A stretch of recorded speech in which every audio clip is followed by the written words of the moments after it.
Great to see so many of you joining us today. This webinar is a little bit special for us because we had a long-term cooperation with Cososys, endpoint protector. But since Netwrix acquired Cososys, we now have the opportunity to represent the complete Netwrix portfolio. And today's Netwrix offers one of the broadest identity and data security portfolios in the market. Netwrix has nearly 20 security products covering 6 key cybersecurity domains, from Active Directory security, identity governance and PAM, to DLP, data security, posture management, and also identity threat detection.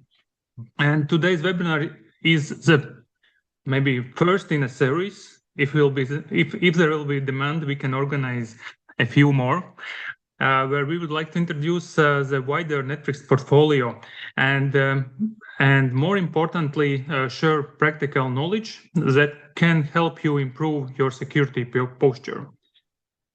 Today's topic is top 5 identity security risks we see in the field and how to fix them fast. Identity has become one of the main attack vectors, so I'm sure you'll take away some practical ideas that you can apply in your own environment. I am pleased to welcome Netwrix speakers from Netwrix who can cover product questions from technical to sales. And as Netwrix portfolio is so wide, and we have even 3 persons today with us. So we have Jans, who is a regional account manager. Then we have Noemi, who is specialized in DLP solutions. And we have also Russell, who is a senior solution engineer. And they all work with customers and partners across Europe. So you will today hear most probably a real world experience, not just product slides. So thank you everyone for joining. And now I will give microphone to Jens. Jens? Yeah, thank you, Gatis. Thank you for the invitation, and thanks everybody for joining. We are really pleased to be here, and especially to work with a great distributor like Hermitage, who is really our strength and force in the Baltic region. Let me share my screen quickly, just to give you a brief introduction of Netwrix. So, as Gatis mentioned, we'll have Noemi today with us, our enterprise level specialist for endpoint protector, Russell, our senior solution engineer, and myself as the account manager for the region. And Netwrix started 20 years ago. We are an American company based in Texas. And as I mentioned, we started 20 years ago as a data security company. However, we quickly identified that you can protect your data as well as you want, but if somebody get access to the identities of yours, then they will get access to the data as good as you want to protect. Yes, are you sharing a screen? We don't see. Oh, you don't see the screen? Okay, let me share it again. Let's try this time. It should be good, right? Yes, now it is. Oh, perfect. Sorry about that. So yeah, that's Netwrix in a nutshell. So we started as a data security company. However, we quickly moved into the identity security because of the need that we recognize on the field. So today's motto is data security that starts with identity. And as Gatis mentioned, we will show 6 security risks that we identified mostly on the field, and we didn't want to show complex risk and demo how to resolve them. We really tried to identify those risks that are common to everybody. Perhaps you might not see all 6 of those or 5, but you might see 3 or 4 of them. So that's something that is relevant for everybody, and we'll show today how to resolve them, but what is most importantly, how to resolve them fast. Now, just briefly again, we, as Netwrix, we have over 15,000 customers. We have over 150 Fortune 500 customers, and those are the area where we live and breathe. Data security, identity management, identity governance, privileged access management, identity threat attack and response with Ping Castle, a really famous name in the area, as identity Active Directory assessment. Then we have directory management and endpoint management. And this is how it's split from data into identities. What we'll show today is six common steps. We'll try to cover all six of them. If not, we'll show just five. But how we'll do it, how we'll start working on those is how quickly can you have a really enterprise level AD risk assessment. Then we will go into NIS2 compliance and how quickly you can have resolved all the main articles that are software related to NIS2. We will show you how you can audit all your administrators and outside collaborators, service providers, AI governance, the hottest topic on the market, how to keep your team using AI chat boxes while preventing that they send confidential information of your clients or your confidential information into AI. Additionally, we will show you how to delete and take away, clean up the unnecessary data that provides unnecessary risk. And then we will finish with device control and show you how you should secure your perimeter, control the Bluetooth devices that are accessing your network, control mobile phones and other devices that are accessing your network. So with no further ado, I will start with AD risk assessment. And Russell will take over from here. Thanks a lot there, Jan. So let me just share my screen quickly. Yes, do that. And let's bring up my screen with Ping Castle. And I'll just verify that's coming through okay. I don't know if anyone could just give me a thumbs up or... Just... Perfect. Perfect. Excellent stuff. Brilliant stuff. So yes, obviously with Ping Castle, this allows you to run a vulnerability assessment within your Active Directory environment, but also even scanning Entra ID as well. And that scan only takes a matter of minutes to perform, and then you can start analyzing your risks. Now, obviously here I've got the Enterprise Edition, which also gives you a web interface as well. But just to show you how very quickly these scans can run, if I just come onto the configuration to the scheduler, so again, you don't even have to do these. You can set up a schedule for it to run on a frequent basis as well. And I'm also scanning a couple of Active Directory environments as well. But if I just click on the details here for my main domain, so I'm just gonna, maybe I want to report a little bit quicker and I don't want to wait for the schedule to run. So I'm just going to start that. Because what it will do is obviously every week, it will run a scan at a scheduled time. Because obviously you don't really need these on a very frequent basis. But if you do want a more updated report, just hit the run now. And actually, that's actually completed and already done. During that time, I was just explaining that. So that's already going to be available for me under the infrastructure. So now if I come into my Active Directory domain and look at the Ping Castle report, this is where we can then see, the current assessment of your Active Directory. And obviously just to verify, here we've got the date and time of that scan, which I just run. Now, from the last report perspective, this is where you're going to get your assessments. What are the risks within your AD? Straight away, we can jump into here. So maybe looking at things like the style objects and jump into the user information, computer information to get you, directly into those parts of the reports. Maybe I want to look at, these higher risks around, say, the ACL check, account takeover, etc. Like I say, click on those aspects and I get into that part of the reporting. But if we continue down, the first thing we're going to get is our maturity score. So, what's the current state of your AD? So anywhere between level 1 to level 5, based on all of the rules that we are then processing. There's 100 plus rules that we're doing a scan of AD. Our next release, version 4, is also, from an entry perspective, is going to have another 90 plus rules being introduced as well. So further insights into, from a hybrid perspective, not only your AD on-prem, but also within the cloud as well. But we can see that obviously my Active Directory is currently level 1, contains critical weaknesses and misconfigurations, and there's 4 issues that I need to resolve. And down here, we've then got those rules which have been matched. So we've got my environment. We can see obviously one certificate template is used for authentication. I've also assigned an action plan for an engineer to get this resolved by a certain time frame. And with these action plans, you can also start to see under the history, if I quickly jump here, the evolution of your maturity as well. So this also then provides insight into, what your Active Directory was like, with all of your past reports. We can see obviously from a level 1 perspective, my risks increased a little bit, but I'm projecting to get that risk down in the future as well. So especially board level members, if you want to show them, again, quick insights into how you're looking to improve your Active Directory environment as well. But again, coming back to the reports. Now, so we open up the details here. This will then show you, what is the technical explanation? Why is this a risk? What is the advice solution? What should I do to start closing down that vulnerability? So you're getting all of the steps that you need to perform. And obviously here I've got that relevant certificate that obviously, allows for authentication. Additional documentation if you want to read more on these threats as well.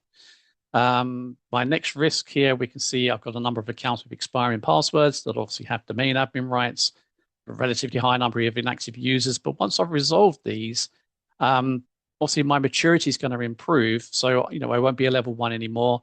I'm going to then achieve level 2, but obviously at level 2, I've got also another, number of rules which have been matched, level 3, level 4, and level 5, and so on.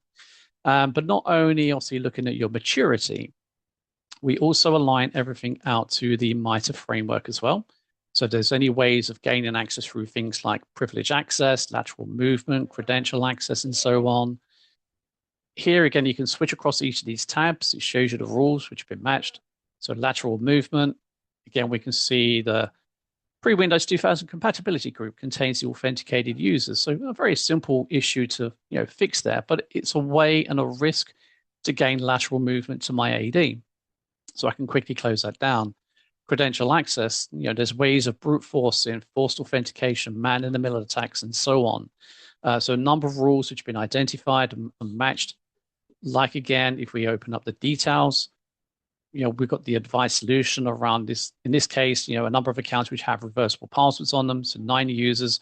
Well, let's jump down into the user information. Let's get the details on those objects having reversible passwords on them. So all of the information is at hand for you, and you can also export certain elements of these reports out as well. If we just scroll down here a little bit further and look at things like the admin groups or even the critical infrastructure, these are also nice reports to also understand if there's any ways of gaining indirect control to those objects. So if we take my domain root as an example, we can see obviously there's 12 accounts here. If we open up the details, we can see the relevant objects, the users, and so on. But what is the path that that object can take to gain access to the root of my Active Directory? Furthermore, you can always open up a nice little graph here and again, see the relevant suspicious accounts, but also, it maps that path down as to how they would then gain access to that particular object as well. But as well as obviously the reporting, as I mentioned, there's obviously high level information as well. You've got your history where you could always look at one report to another, compare how things are progressing, look at your timeline where you can see across the calendar when threats have been discovered, threat risks are being removed, is the score increasing, decreasing, etc.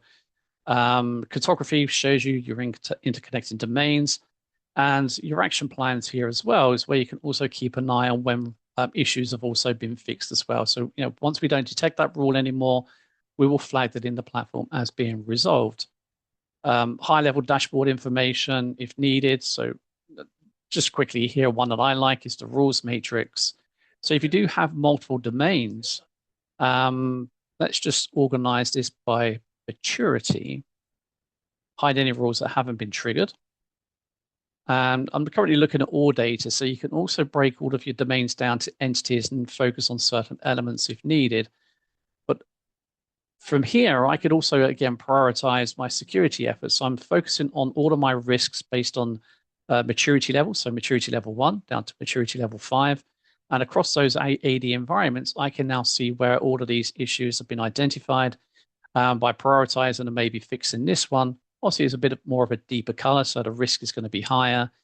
Whereas, Kerberos, since we can see, has just been triggered within the Cloud Lab domain. Again, you can click on the odd tile and it will take you into that particular report and get you into the rule as well, where you can start looking at the issues as well.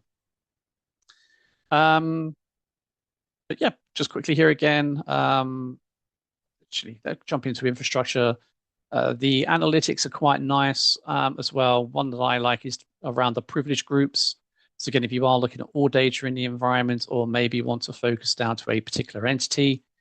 So here I can see how trends have been progressing with my privilege groups and the number of members that have access. So if we look at my enterprise admins, it's always been static with free accounts only, but my administrators and domain admins are always been escalating up and down in their trends in the number of accounts that have privileged access. And obviously, it's been on a downward trend. The administrators recently has obviously increased again. But you can always then focus these around between looking at, say, will show me the active users that have privileged access, or the number of active users. Do I have inactive accounts? So again, obviously the inactive accounts went on a sharp increase, a sharp decrease, but obviously things are increasing again as well. Now, keeping in time and lots of things that we need to get through, I'm going to pass back over to Jans now. And I believe the next one is going to be discussing around the NIS2. So I'll bring that up for you, yeah. Perfect. Thank you, Russell. And indeed, I'll reshare the screen first on my side, and Okay. then I'll ask you to share again from your side. Let me do that. Perfect. So what we saw here, as you could see with Pincastle, is how to create an AD risk assessment in seconds. And we have a free version, so I invite everybody to download it from our website. It's a free version. It's one of the most used solution for AD assessment.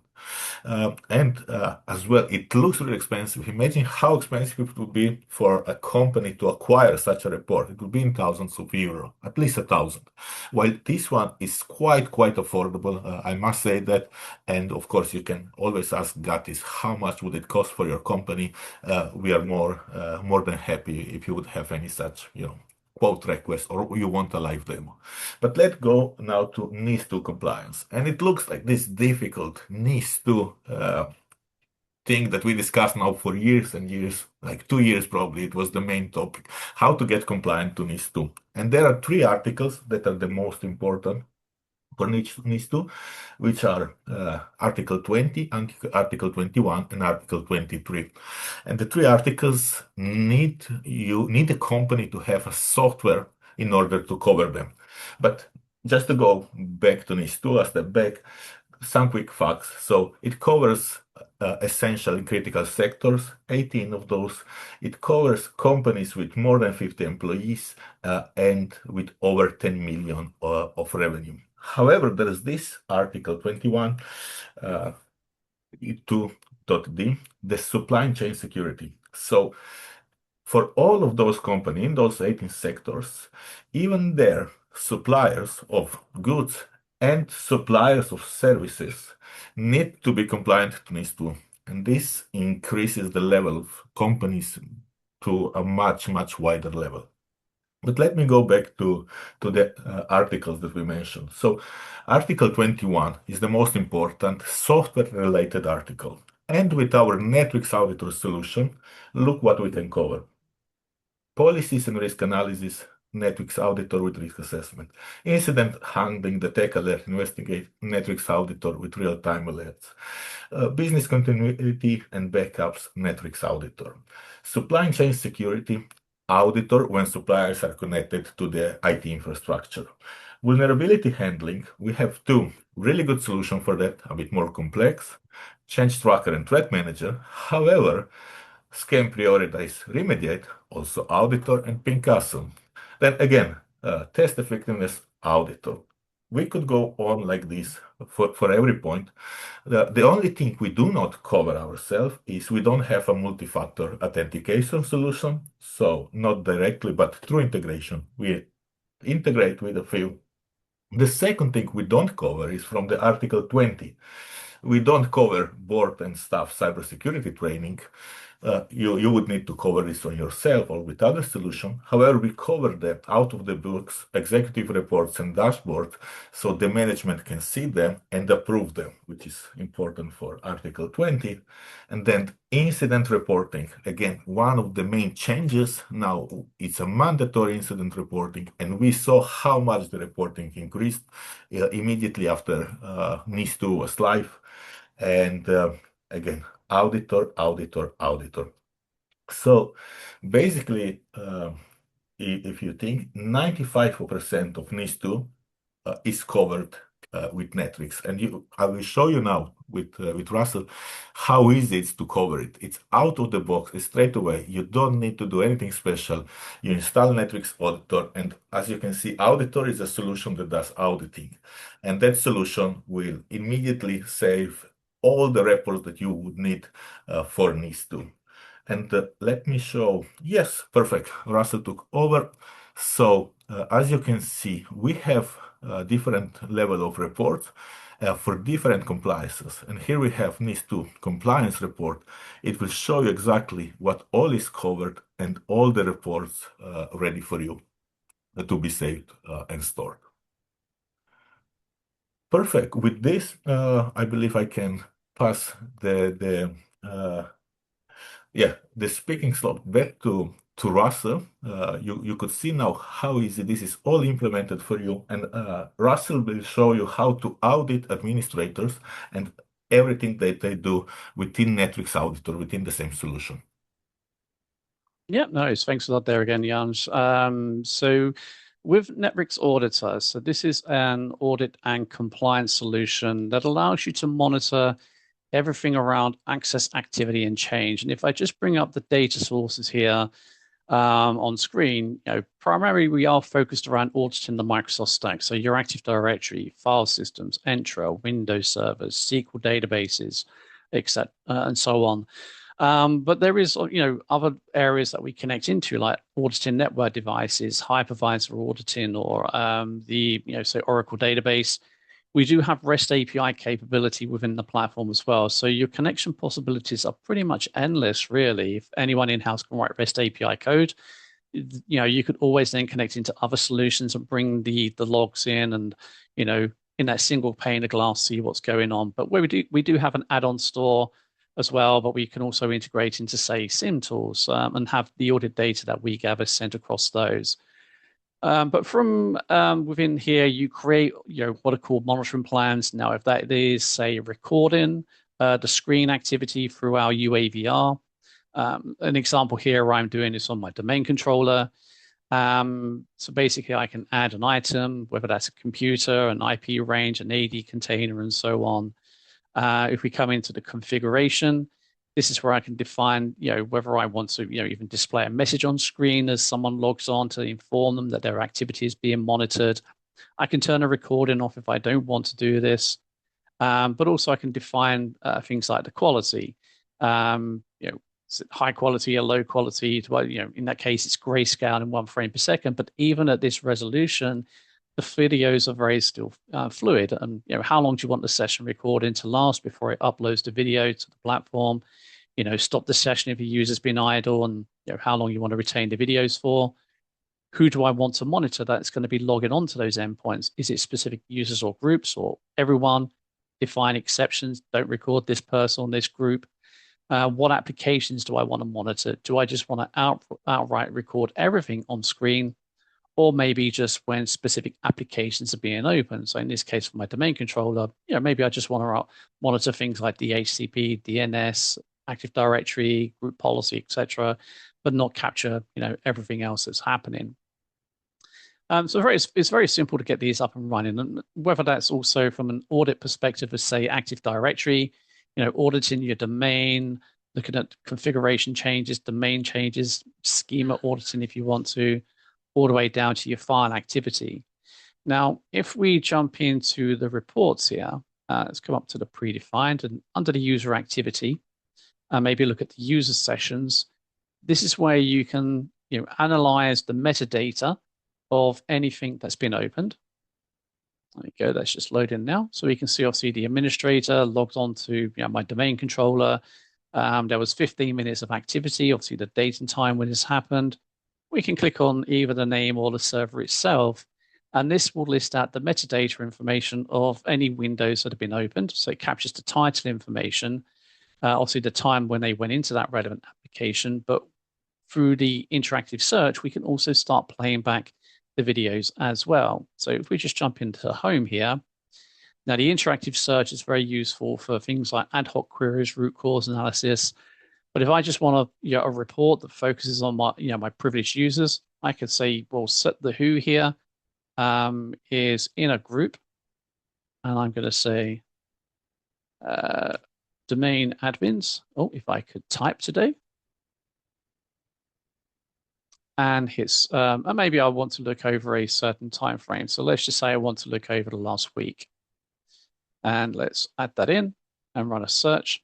So across all of my data sources that I'm auditing, whether that's Active Directory, SQL, Windows servers, whatever, I'm now reviewing anyone that's a member of the domain admins group and their activity over the last week. So I've got all of the activity coming through here. Obviously, a lot of this is logons at the moment, but it is telling me there obviously is too much data. So I'm just going to take out the data source for the logons. So I don't want to know about those. Maybe that's just noise at the moment. So let's just say data source not equal to the logon activity. Oh, let's run that search again. Okay. And obviously we've got some local logons from other endpoints coming through. But here I can now review, the administrator's been doing actions. If I don't want to look at the administrator, I could say, well, let's filter that account out. Okay, well, let's exclude that person, but I still want to know about other users that have privileged access. So we've got T Hardy here coming through, D Harris, so on. But these are privileged users which have been doing changes across the environment. Now, this is obviously showing me the audit data from, in this case, Active Directory, where they've been adding, modifying, deleting objects, whether they're containers, organizational units, computers, groups, so on. There's been a group policy change. Also within the details, you can see what's been occurring as well. See, this one was a rename, and we can see the computer name change from what it was configured to what it was changed after. So you got those before and after values. But furthermore, if I want to focus on, say, the video record inside of it, let's just take those out. We'll bring the administrator back in. But here I'm going to focus on a specific data source. So let's have a look at the UAVR and run a search. And now we can see, obviously, the information from that session earlier on, where it's capturing the titles of any applications. But what I can also do now is say, well, okay, they've been into the sysfile folder. Show me the video. What were they doing at that point? And here we can then play back and see everything that was then going on. So regardless of what I want to monitor, in this case, I'm just blanketly recording all activity. You can see this was in 1 frame per second in grayscale, and it's still, a very fluid recording. There's times when I was idle, so let me just speed up the playback there a little bit. I'm going in, opening things, checking things out, and then I'm going into the group policy management console. So not only auditing, even if I made a modification to this, Auditor will pick up those changes through the Active Directory auditing, but I'm also capturing that screen activity as well as what that person was doing. So further being able to minimize things like blind spots. If there might be applications that don't generate logs, you can utilize the video recording to further back up and capture those actions as well. But if you do want to capture recording in color, it could be your users if needed. Let's just come down here a little bit here. Let's pick this one here. And let's go and play back that video. Just another example from a workstation. So I can always up the quality further and play back in color as well. I think I was idle there for a little bit of time. But yeah, let's just jump in a bit. I was just very idle for a while. But again, the same principle. I don't want to steal Naomi's thunder, so I don't want to show you what's going on there. But again, just another way that you can monitor not only the administrators, but all other user actions as well through the audit application. So with that, I'm going to pass back over the reins now. So I'm going to stop screen sharing. Russell, for Yeah, one please, go on. second, we have an interesting question. We have two actually, but Okay. one I would like, because you have auditor open, it's easier to show Okay, them. yeah, I can share screen back again as well. Yeah, Yep. so one of the attendees asked, how do you analyze GPOs and what kind of security risk can you uncover from GPOs? And we can quite quickly show with the report what GPOs are available. How can we see? Yeah, no, What we certainly. analyze? And also, let me jump back to Ping Castle. I did see that question come through, and I was seeing whether I had anything in my environment as well around GPOs. Now, yes, there are rules that we are processing. So this section will show you any issues around group policy objects. In this case, I don't have anything coming up within my environment, but you can see here that even Ping Castle is focusing on aspects around GPOs as well. But also, things like the audit settings, privileges and so on. I think it even shows you things like software deployment packages. Yes, we've got GPO logon scripts, GPO deployed files, and there's even, if I just scroll up a little bit further, aspects around the password policies, which are going to be enforced by things like GPOs and so on. These ones are PS password setting objects. I think there was something else, or no, it might have been just that one. But certainly Ping Castle gives you an assessment around your group policies as well. With auditor, obviously under the reporting, if we come to AD here, you've got your group policy changes and your group policy state data. The state data is a snapshot view of all of your policy objects. So looking at things like maybe the link status, duplicate settings. The link status here, just as an example, I've got a lot of policies that aren't linked anywhere. Now, these might be old legacy ones that I don't need anymore, and I can tidy up and delete these objects. But potentially, maybe someone's actually gone off and removed these. Thereby, whatever configuration settings are in these policies are not getting enforced any longer because it's no longer linked to a specific organizational unit. But you could always pull back a whole report if needed around all of your policies and look at all of the configurations within those policies very easily. You can always then focus it down to a policy name. With the historical snapshots, you can always step back in time and see how things were in the past as well.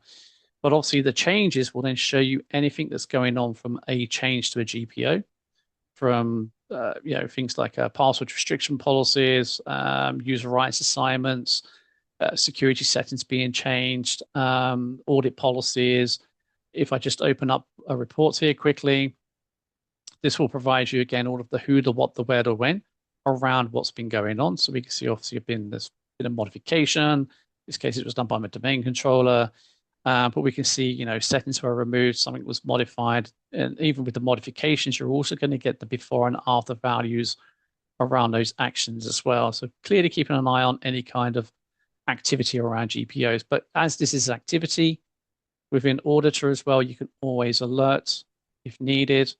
Just trying to think if I did have anything around a group policy object. I did, but I might not have tagged it.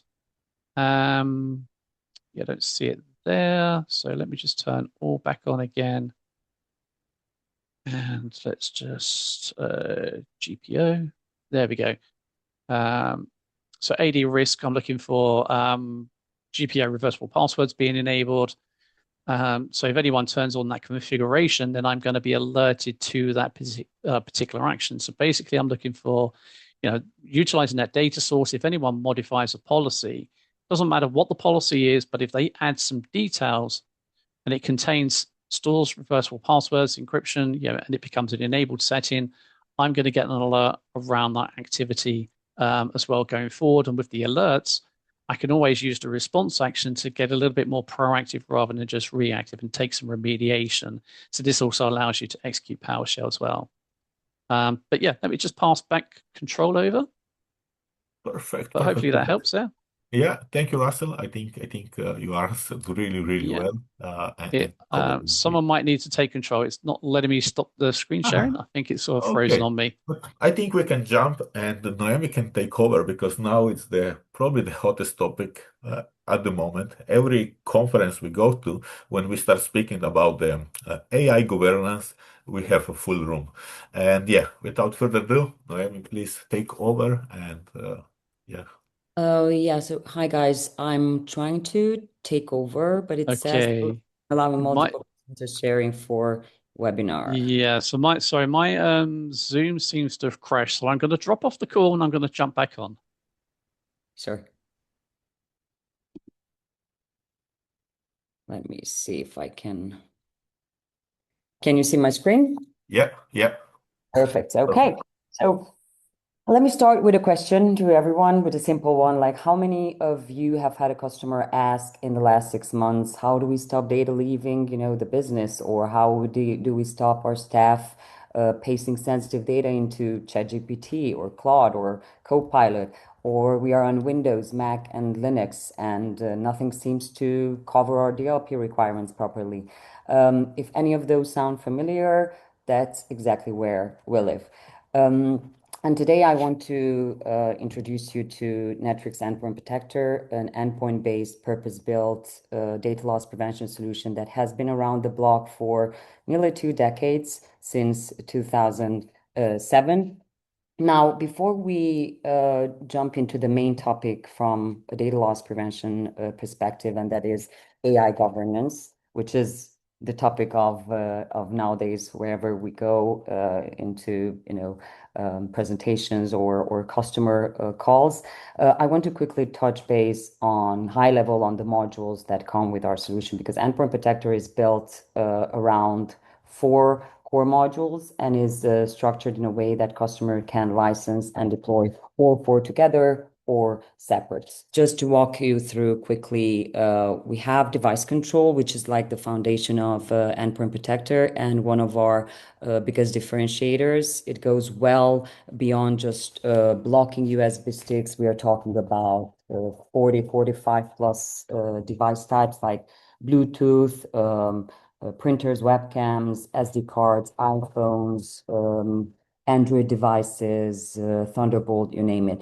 And the level of granularity is unmatched. You can apply policies globally, by group, by individual user, by computer, or even down to a specific device by serial number. So kind of like no matter what the customer's device control use case is, we can handle it. Content-aware protection, this is our full DLP module where we can scan data in motion. It inspects content as it moves across browsers, emails, Teams, Slack, any messaging application, cloud services like OneDrive and Dropbox, AI platforms like ChatGPT, Claude, so on and so forth. You can define policies based on file type, content, regex patterns, data classification labels, and more. So pretty much if sensitive data is trying to be moved off the endpoint or leave the organization via any of these channels, we detect it, block it, and log it in real time. We have also 2 add-ons or additional modules, which is enforced encryption and e-discovery. I wouldn't like to go too much into detail here, but just to touch base on it, e-discovery is scanning data at rest, gives an idea what's already sitting on the endpoints that shouldn't be there. It scans endpoints and finds sensitive data at rest, whether those are PII, credit card numbers, health records, passports, so on and so forth, and gives you remediation options, whether that is encrypting it or deleting from the target. It's kind of like a compliance and risk reduction tool, and pretty much for regulated industries. Enforced encryption is, you can think of it as an MDM for USBs. It automatically encrypts data on USB devices. It's password protected, and it kind of safeguards the data that is in transit on the device. Together, these 4 modules cover the full data loss prevention picture: data in motion, data at rest, data in use, and device level control. And they all sit in one lightweight agent and one easy to use console. Now, picking up on our main topic, I'm not here to tell you that AI is coming. It's already here, as we all know, and it's already causing incidents. Gartner predicts that 40% of enterprises will experience security incidents directly linked to shadow AI, meaning AI tools that are employees are using without IT's approval or knowledge. And on the other side of that, CSO research shows that 1 in 10 Gen AI prompts submitted by employees contain sensitive data. That's a systematic problem happening right now at scale across every industry we sell into. So as AI tools are becoming the standard part of modern workplace, they also introduce a new and fast-growing data loss risk. AI is the most common conversation we are having with customers nowadays, the fastest growing use cases across new and existing customers that we see, and a strong conversation opener for any organization that has already deployed or is considering AI productivity tools. Specifically, the question of how do you let your employees use AI tools productively without losing control of what data is leaving your organization in the process. The reality is employees are already using these tools, whether that's ChatGPT, Claude, Gemini, Copilot, you name it, whether IT has approved it or not. And the problem isn't the AI tool itself, it's the data going into it. And Endpoint Protector addresses this directly. Our DLP content aware protection module gives organizations full visibility and control over what data is being shared with AI platforms, both via the browser and native desktop applications. Now, let me show you how this looks in practice. Bring this down a bit. So I'm having here, I think as any respectable DLP out there, ours also works based on DLP rules and policies. I have a DLP policy here that is already enabled. I will just show you a bit how a policy looks like, a few sections that are important, like policy action, what our solution does if someone is trying to break the rules. So we have block and report. I have a few transfer channels that are selected. We have web browsers on their applications, and also on their cloud services file sharing apps. We have ChatGPT, Claude, and Microsoft Teams. So currently we cover a wide range of AI platforms, whether those are accessed via the browser or for the desktop applications, we cover ChatGPT, Claude, and Copilot if it's accessed via the Teams application. And also, very importantly, we also have defined what is sensitive. In this case, we have credit cards and PIIs, and also I have it assigned to my computer and to my user. Now, the policy is on. Obviously, I have the agent installed on my endpoint, which does all the magic. Good. So as any employee, I will try to upload a file containing sensitive information into ChatGPT. And let's see what happens in that case. So I have a file with PII samples. Okay, so file upload failed. And if we wait a bit, we also have the blocking message here. File transfer is blocked due to sensitive content, right? So this has been blocked. The user gets a notification letting them know this action isn't permitted. They are not left guessing. They understand what happened. And now let me jump a bit into the reports and analysis section, because this is already logged in the system on their content aware report.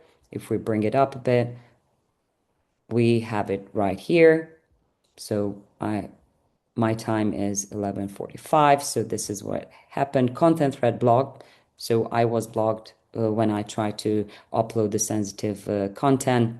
I have the timestamp, computer name, username, source destination, and destination type. And I also can select the destination details where it says jetgpt.com.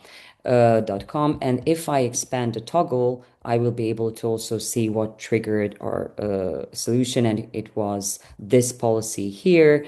and it was a predefined content, so it was a PII, an email address that triggered the solution. So this is what happens with EPP, with Endpoint Protector, if you have it installed within your organization and you have it, up and running. If someone is trying to, they can use ChatGPT and other type of AI platforms, but once they try to upload a file that contains sensitive information or an image that contains sensitive information, that's where our solution comes in and blogs and reports or both. So it's not only about file uploads. We can also work with copy paste, so we can block and report if someone is trying to paste sensitive information into AI tools, which is actually another risk factor that we see. And we can also do like reporting, monitoring only, as a lot of organizations want to start in a monitoring mode first, get visibility into, what's actually happening before they start enforcing policies. They can do exactly that with Endpoint Protector, report only, so they can build a picture of behavior first and then move to block and report once they have, and they know where the real risk is. So I think to summarize, AI tools don't bypass security. They use the access that already exists, and Endpoint Protector makes sure sensitive data never leaves the endpoint, regardless of which AI tool the user opens. Endpoint Protector giving control over every exit point where sensitive data could reach a public AI platform, whether that's browser session, a desktop application, or a copy paste action. And obviously, we can do the same for other transfer channels, whether those are email bodies, chat applications, network shares, you name it. And I'll pass it back to, I think it's Jan. Perfect. Yeah. Thank you, Naomi. And that was great. I will share my screen just quickly again. So as you could see now, the DLP solution was Endpoint Protector. Then previously we saw Netwrix Auditor, and what we saw now is Netwrix Data Classification. And what we do as well with those three solutions, the third one you will see now with Russell, is we integrate them so they talk between themselves. And this actually helps you really, really much, because data classification will classify all the files and everything that you have present within your infrastructure. Auditor will tell you who did what within the infrastructure, so who accessed any files, who tried to send out any files, and then of course DLP will protect any confidential files from going out. So the three work together. And one of the things that is really interesting from our data classification is, of course, it scans all the files. But Russell will show you how easy you can clean up everything that you have in your infrastructure and legacy risk that there will be in your infrastructure. So I'll give my word to Russell from here. No problems. Thank you very much, Jan. So let's again bring up my screen. Hopefully Zoom won't crash on me this time. But yes, you should be seeing data classification on screen now. I'll just confirm you are getting that okay? Yes. Excellent stuff. Yeah, so as Jans mentioned, Netwrix data classification, first and foremost, is a tool to help you identify and discover sensitive information across your infrastructure, whether that is structured data, unstructured data, whether that's held on-prem or in the cloud. So multiple endpoints that we connect into. So it could be SharePoint, Google Drive, Box, Dropbox, Exchange on-prem or in the cloud, file systems, basically anything that's available on CIFS, SMB or NFS protocols.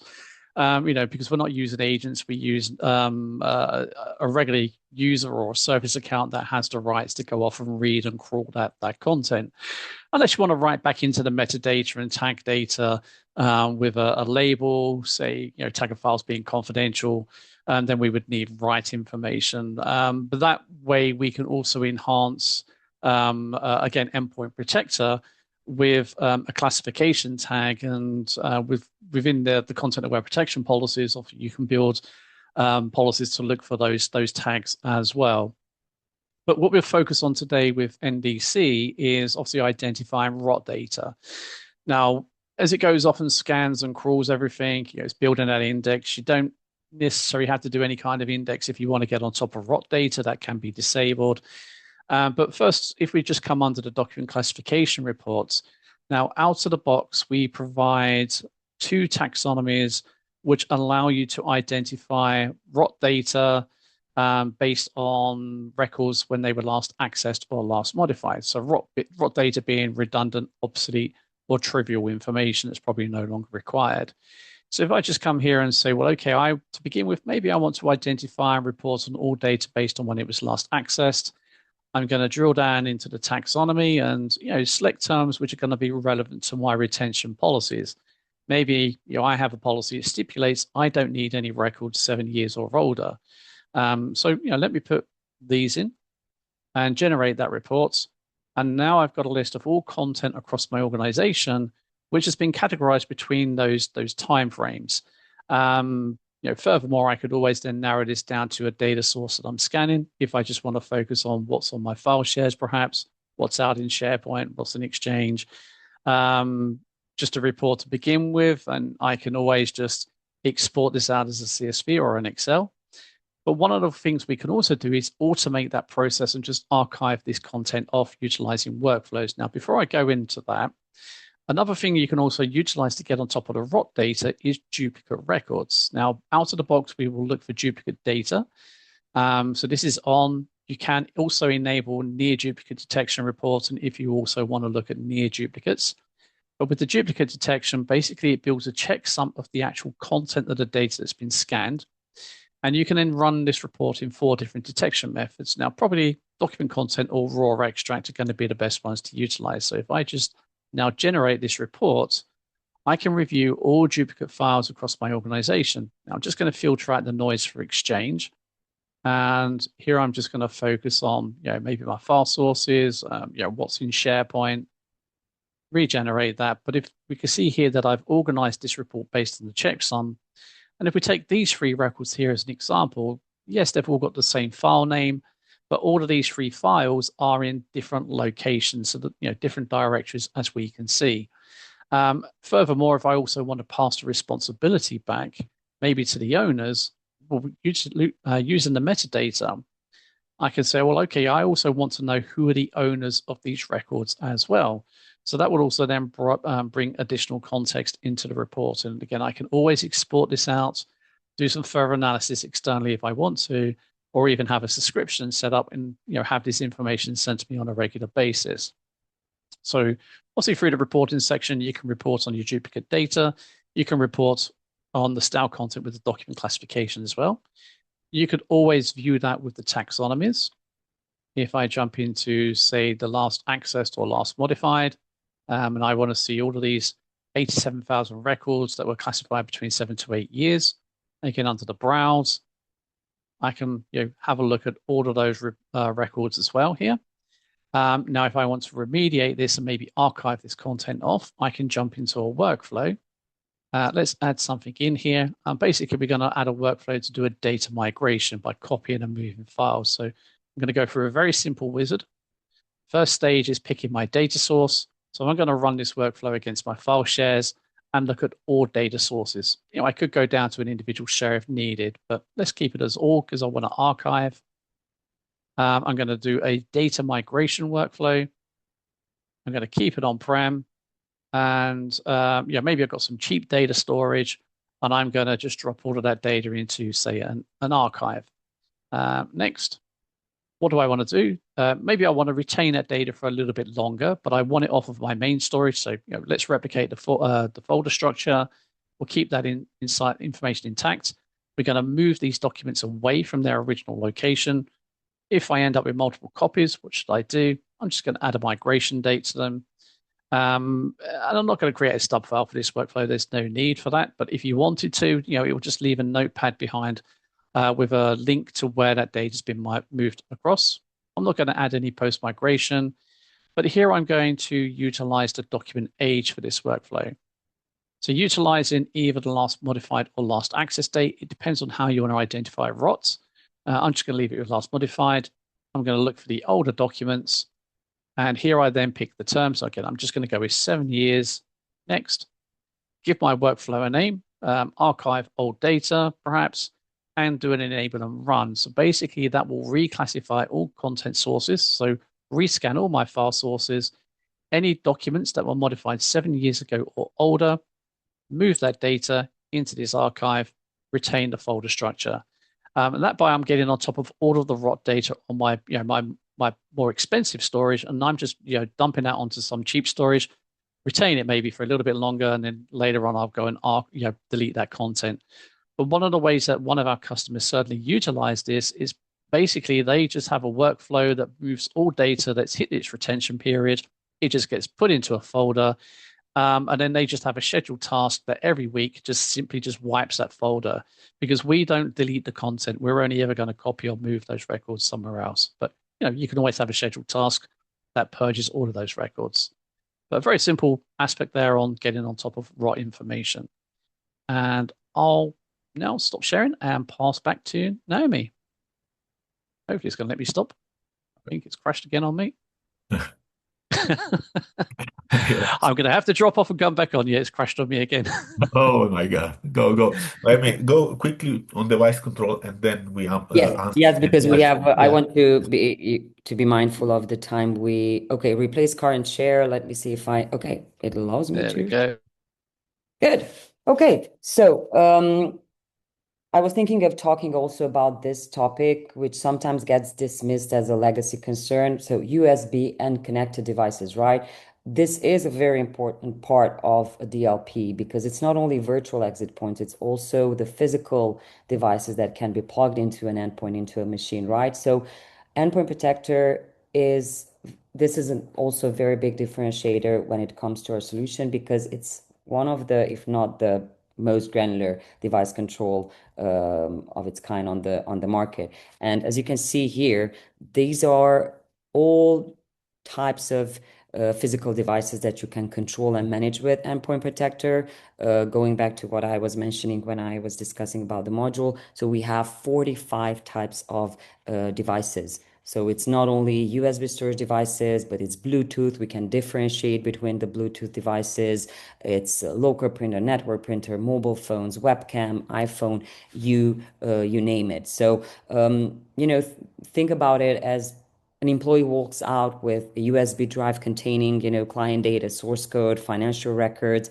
There's no network traffic, no email, nothing for a network or cloud-based DLP tool to catch, because the data leaves the device over. It doesn't leave the device over, the virtual exit points. It's copied locally and it's gone. So this is exactly why device control has to happen at the endpoint. It's the only place you can actually see and act on a transfer. So we have this at a global level. We have all these different device types, but another granularity that comes with endpoint protector is also given by the fact that you can make a lot of exceptions. And when I say a lot, it's kind of like whatever you think of. You can make exceptions based on even individual device level. So if it's a USB storage device that you want to allow access, it's in a new device, you can be as granular as providing vendor ID, product ID, and serial number. Or let's say you have a finance department, a legal department, whatever that is that you need to give additional device rights, that's still not a problem. You can make exceptions on groups, users, and even computers level. So it's granular as it can be. Also, on their global settings, we have very nice features like outside network, outside hours. We have file tracing and file shadowing as well for both device control and content aware protection. But going back to outside hours and outside network, you can actually create bypass policies for those employees that are allowed to take their laptops home, for instance. It can be way more restrictive once that happens. So that's also possible to enable it from device control. We also have offline temporary password or user remediation. So for cases where even an unauthorized device can be used by a user at a trade show or with a customer, if they provide a justification. So I could go on and on for what device control can do as well, but I think we reached top of the hour. We actually exceeded it. So I'll pass it back to Jans. Perfect. Thank you, Naomi. Let's call Gatis as well, probably in. We do have some questions. And maybe just to mention, you can contact Gatis with any more question you would have. If you want a live demo, please, we'll be more than happy to present it to you. If you would like to try the solution as well, we can provide you with a trial. And Gatis, I think we can as well have a promotion for them, but I'll let you say more of those. Yes, thank you, Jens, Noemi, Russell. We covered actually 4 or 5 solutions in a time when each solution would have to need 1 hour. And so thank you guys. So this was very well. Visitors, please don't contact me. You know your contacts in Estonia, Igor, and Lithuania. You can contact me as well. But so we will cover it. If I see it's very, very, we had quite a few questions, which there are still some open questions. But so we will answer them most probably afterwards. How to say, because time is a value, right? But we talked with Jens and before this meeting, and if you are interested in any solution, then those who attended this event and also those who will watching recording, if you will refer to this webinar, then you will get a special offer.